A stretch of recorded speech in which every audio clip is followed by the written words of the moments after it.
Alright guys, our next section is going to be automation, tech and trends. So our next speaker, you guys would have met him a little bit earlier. Trent is going to be chatting to us about founder vintages. Trent, I'll leave you to explain that one.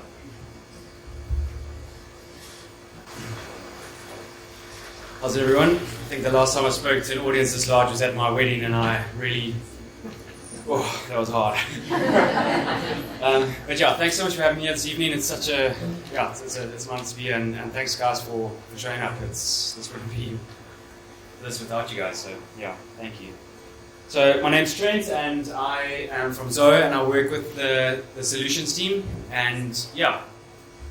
We serve the Middle East and Africa region, and I have the wonderful opportunity of engaging with all types of business, be it their business model, their culture, small businesses, large businesses. And tonight, what I'm wanting to share with you is just a little bit around, just to share a few insights that I've managed to garner from dealing with founders and different vintages of founders, both young and old. And I hope my presentation's here, right? It is. You just present.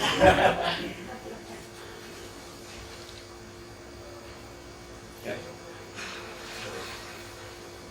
And so these founders, these vintages of founders can generally be classified into the classic generational classifications, each, as we know, being extremely different.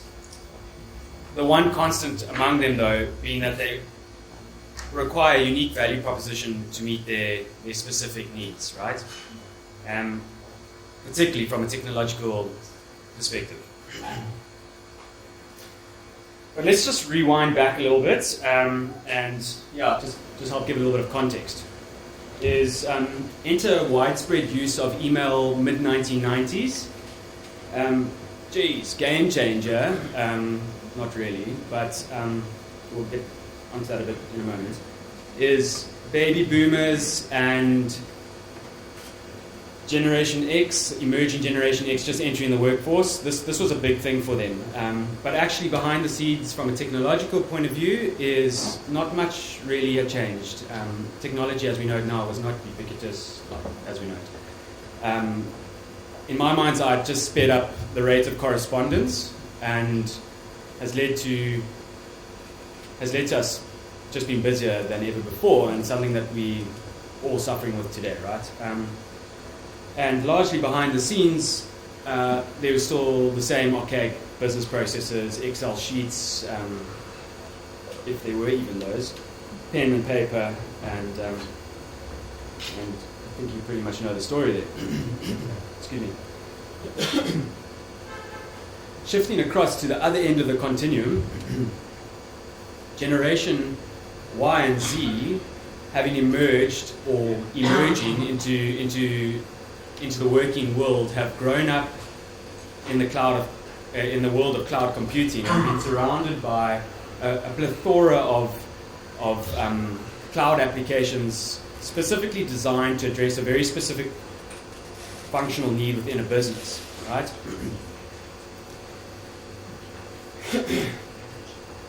So, yeah, again, game changer, like, it's happening, rock stars. Who are these old school, these buddies? I mean, come on. And really an absolute far cry from the on-premise solutions that they were surrounded with growing up.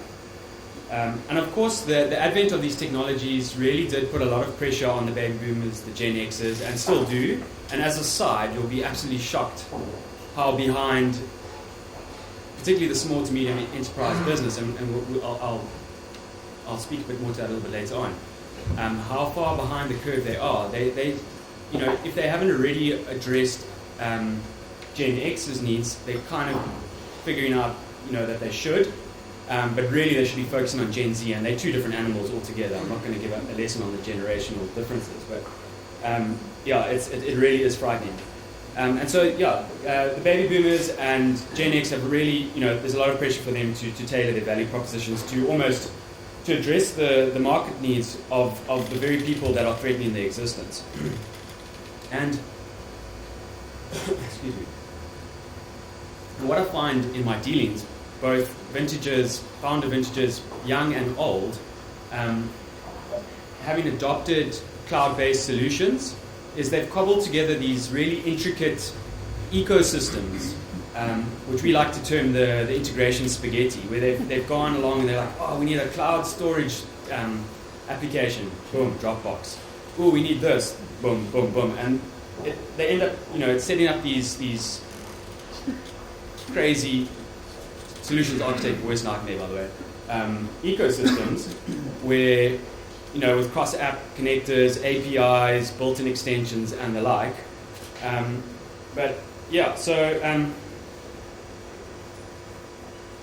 Just to echo, worst nightmare for a guy like me, because these types of architectures are typically very expensive, dollar-based, typically dollar-based, an absolute admin nightmare to administrate, multiple users, multiple platforms, that equates to inefficiencies and just waste of resources, really. And ultimately end up being quite complex and often unreliable, which requires internal competence or is expensive to have somebody administrate these systems, right?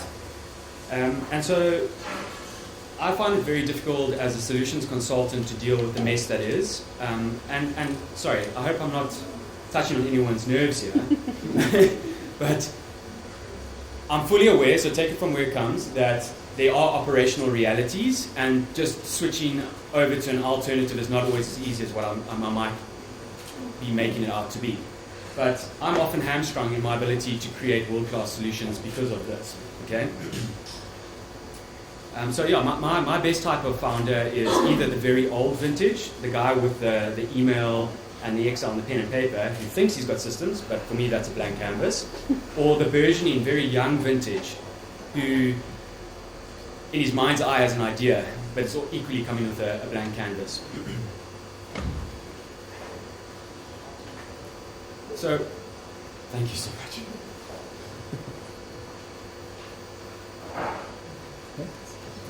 So whether you are an old or a young vintage founder, business owner, operator, I urge you not in this day and age, because cloud computing and cloud platforms have really matured to the point where you can look at a single world-class platform agnostic solution. And this is where the likes of Zoho can really, really help you.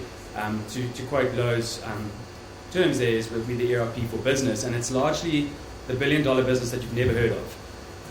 And Zoho itself is a very humble organization, so I don't mean that arrogantly at all. It's just that it's not very well known in South Africa, but an exceptionally powerful platform. I myself was an absolute Zoho user before I got stuck in full time, and yes, I love my job. It's epic. So if you're just kicking off as a young founder vintage, is don't cobble together a mess, is consider this, and equally if you are looking to revamp your systems, don't recobble a recobbled version of your spaghetti integration. Zoho's value proposition is exactly that. It's solving the spaghetti integration, and this isn't an exhaustive list of our applications, but we offer the broadest range of business applications in the marketplace. We've basically got business applications to address every functional area of a business, from your Salesforce automation to your back-end accounting and allied accounting functions like inventory management, expense management, and subscription management, and so on, to your email, office tools, collaboration tools, all the way through to if you need to actually create your own custom solutions where a bespoke requirement is needed. And the other nice thing about Zoho is these apps connect nicely together. So you can enable business process automation, you can nurture amazing customer experiences, and there was another one.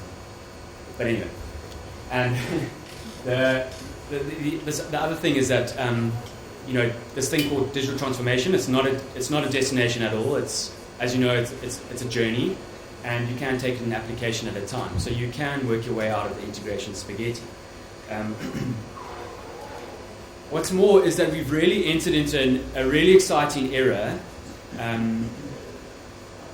where we have entered into this next level of computing abstraction, if you know anything about it, the principle of abstraction, where we enabling the layman, business users, with these no-code, low-code tools to develop very powerful solutions. In essence, we're giving the small to medium enterprise the ability to deploy enterprise-grade solutions, democratizing development.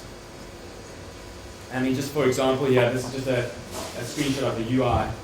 Drag and drop, define your triggers. It's no code. It's a natural language, and where more advanced things might be required, a very low code language is there to help you structure some logic. So some of you in this room might be yawning away and going, that's boring. Software as a service isn't going to work for my business. You might be wanting to create your own software as a service where you've got the competence the skills internally to high-level coders, logic languages, visual languages, in which case Zoho plays across the cloud computing spectrum, in which case you can actually deploy your applications and your code in our serverless environments, which are totally scalable. The key differentiator compared to what you would know is Amazon Web Services is that we're far more economical on a pay-per-use basis. Great for the emerging, exuberant, young founder vintage. And likewise, where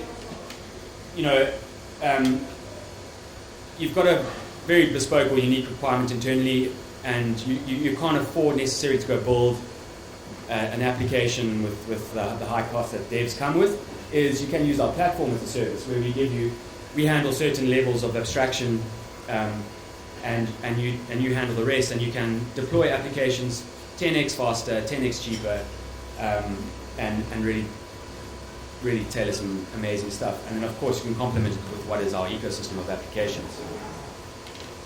Just to bring it into land here,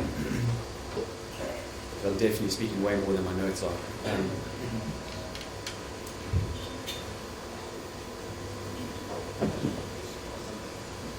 Is that the point that I really want to echo is that world-class platform agnostic solutions are available. The biggest problem that I face, though, is whether it's an old vintage founder or young vintage founder, is they really have a massive challenge with articulating what it is that they're struggling with. And well, no, that's not the problem. Is what is it that they want? So the old vintage they know that there's an issue, they know that there are problems, they know they're about to be disintermediated, disrupted, etc. They know that solutions exist, but they can't articulate what they want. And what's even more scary, and here is a golden nugget for young business owners, is don't lose touch. But what is very scary is that they've become completely detached from their core processes. It's almost like their users or their staff have kind of defined and molded the processes on their own, which is fine, I guess, in some ways, depending on how you want to look at it. But they've completely lost touch, and it's quite frightening. And on the other end, the young vintage is, in their mind's eye, it's native, it's in their DNA. It must be digital. They can picture it, but equally, and it boils down to the finer details, or it's in the semantics. But they also struggle. And so what I'm proposing and advising for all businesses that it becomes an absolute essential living document within your organizations, a bit like compliance to some organizations has become critical, is that you have a business process model or a business architectural map that you can use as artifacts and evolve over time, so that you can hinge your conversations on, whether it be internally or externally. Luckily, there are awesome companies like OCFO that are very good at distilling business requirements. But is to get the best out of those engagements is have these artifacts. And I often find that through this process of doing this, there's a massive aha moment where people can, they go, geez, like we know our process better than ever, and a huge amount of innovation comes out of the back of that. And yeah, so if any of that resonates with you, please, we have got our Zoholics, annual Zoholics conference in Johannesburg next week and in Payton. And my team is, we bent on our technology, we're passionate about solutions design, don't actually really care for the numbers, to be honest. We don't push product, we let the solutions sell themselves. Thanks, everyone.